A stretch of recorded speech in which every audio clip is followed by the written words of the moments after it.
நான் கேட்டேன், இந்த மாதிரி விஜய் ஒரு பேர் சேர்க்கணும் ரேஷன் கார்டுலான்னு கேட்டேன். யாருமா விஜய் அப்படின்னு கேட்டாங்க. யாரா இருந்தா உங்களுக்கு என்ன எக்ஸ்ட்ரா ஒரு ஆள் சேர்க்கணும், சேர்க்கலாமா அப்படின்னு நான் கேட்டேன். ஆதார் கார்டு கொடுங்க சேர்க்கலாம். நான் அப்படியே வீட்டுக்கு வந்துட்டேன்.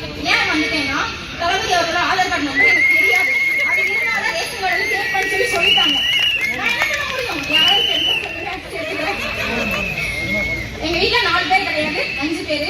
என் 2 பொண்ணுங்களும் சரி, நானும் சரி, என் வீட்டுக்காரும் சரி, ஒரு புது பேனா வாங்கணும் இல்ல ஒரு நோட்டு வாங்கணும்னா ஃபர்ஸ்ட் நாங்க எழுதுறதே பேர் சொல்லி போட மாட்டோம். தளபதி விஜய் அப்படின்னு போட்டுதான் கீழே முத்துக்குமார் அப்படின்னு சொல்லி கண்டிப்பா பாதியாட்டு நாங்க பேர் போடுவோம். எல்லாம் போட்டுட்டு மை ஃபேமிலி போட்டு கீழே இளைய தளபதி விஜய் தான் நாங்க போடுவோம். அது இப்போ வரைக்கும் எனக்கு நிமிஷம் இருக்கு. கையில கூட மெஹந்தி போட்டுட்டு அதுலயே அவர் பேர் தான், பச்சை குத்தி இருக்கிறதா அவரோட பேர் தான். எனக்கு இந்த இடத்துல வாய்ப்பு கொடுத்த எனக்கு மாடி பண்ண அவர்களுக்கு ரொம்ப நன்றி சொல்றேன்.